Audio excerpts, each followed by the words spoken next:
What's going on, all my fellow dental assistants? It's John back again, and the question of the day is: Is you as a dental assistant, have you ever been asked by a dentist to do something that you're not supposed to do? Either you knew it right at that moment, or you found out later on, oh, that's not even in my scope of practice. Unfortunately, this happens a lot with on-the-job trained dental assistants because they don't even know what they're supposed to be doing, what they're allowed to do. And of course, dentists don't even realize that the Dental Assistant National Board even exists. So for them, they're just pretty much rolling with it. So the first thing you want to do as a dental assistant is do the research yourself. Go to danb.org, DANB, and look at your state. Find out what you as a dental assistant even need in your state to become a dental assistant and what you're allowed to do. And it'll give a breakdown. If you're in a state with expanded functions, expanded duties, it's gonna tell you definitively what you are and aren't allowed to do. Then from there, now you have your documentation to where you can say, hey doc, I've been placing fillings and I just found out I'm not allowed to. So you got to stand up for yourself. You got to stand up for yourself, and you need to bring it to the attention, because sometimes they just simply don't know, and they just assume that they can train everyone on the job. And that is not the case as far as different aspects of this field.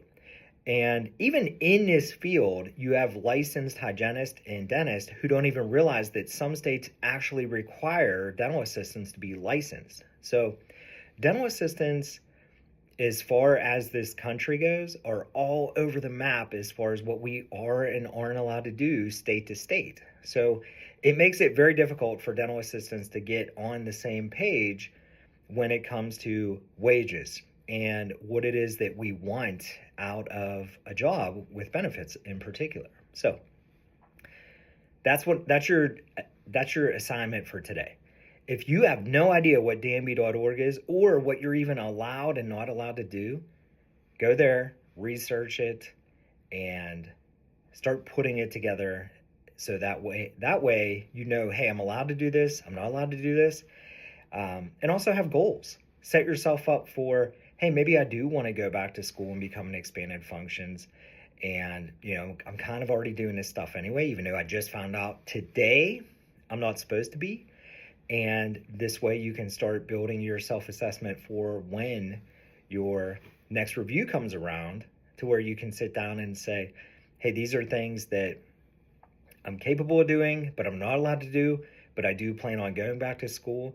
Or, hey, these are things that I'm allowed to do, but I had no idea, but I can learn them and process from there. So I think a lot of people in this field, they just want to kind of coast by, do the bare minimum, and they're not realizing all that is that's out there. A lot of dental assistants are negative. Hey, this is a dead end field. That's not the case. There is so much opportunity out there for dental assistants to grow. Maybe not in Dr. Smith's practice with one assistant, one hygienist, and one dentist, but when you open your eyes and see the opportunities that are out there, they truly are vast. So hope everyone has a great day. If you have questions in particular, let us know. But definitely check out danb.org, and this way you can get started on what it is that's even in your scope and get a better idea of how to handle your day-to-day in the office.